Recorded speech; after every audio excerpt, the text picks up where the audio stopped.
Chairperson Begum Khaleda জিয়ার মুক্তির দাবি নিয়ে নতুন করে আন্দোলনের নামে বিএনপি ষড়যন্ত্র শুরু করেছে বলে মন্তব্য করেছেন আওয়ামী লীগের সভাপতিমণ্ডলীর সদস্য অ্যাডভোকেট কামরুল ইসলাম। ৭৫তম প্রতিষ্ঠাবার্ষিকী উপলক্ষে বুধবার ঢাকা জেলা আওয়ামী লীগের উদ্যোগে সাভারের হেমায়েতপুরে আলোচনা সভায় একথা বলেন তিনি।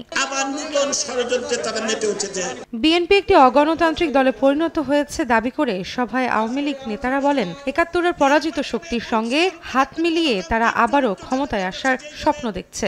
আমার ষড়যন্ত্র কিন্তু থেমে নাই। এই বিএনপি জামাত এরা নির্বাচনকে ভয় পায়, এরা নির্বাচনে বিশ্বাস করে না, এরা সন্ত্রাসী দল। গণতান্ত্রিক চরিত্র এদের মধ্যে নাই, গণতান্ত্রিক চরিত্র নাই বলে তারা নির্বাচনকে ভয় পায়। তারা চাচ্ছে যে তারা যেন আবার ক্ষমতায় চলে আসবে এবং আবার তারা যেন পাকিস্তানের সাথে তারা যোগদান করতে চায়। নির্বাচন ছাড়া আর কোনোভাবে আপনারা কিন্তু ক্ষমতায় আসতে পারবেন না। ২৫০-টিরও বেশি ডিজাইন অপশন নিয়ে ওয়ালটন স্মার্ট ফ্রিজ, বোঝে আপনার প্রয়োজন। প্রধান অতিথির বক্তব্যে দলের সাধারণ সম্পাদক বলেন, পরের কাঁধে ভর দিয়ে জয়ী হওয়া যায় না। বিএনপির আন্দোলনের হাত ভেঙে গেছে। আন্দোলন কবে হবে? ঈদের পরে না বর্ষার পরে? আন্দোলন মরা গাঙ্গে জোয়ার আর আসে না।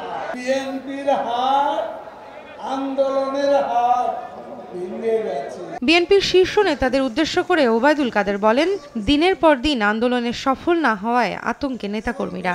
রাজনীতিতে বিএনপিকে বেপরোয়া চালক হিসেবেও মন্তব্য করেন তিনি। ফখরুল সাহেবও শান্তিতে না, বড় বড় নেতারা সবাই এখন আতঙ্কে আছে। তারেক আতঙ্ক, কখন কার গদি খেয়ে ফেলে। আলোচনা সভায় ক্ষমতাসীন দলের নেতারা বলেন, বেগম জিয়ার মুক্তি চায় না বলেই বিএনপি আদালত অবমাননা করে। আমরা বুঝে। রৌনক নিয়ন্তা, সময় সংবাদ, ঢাকা।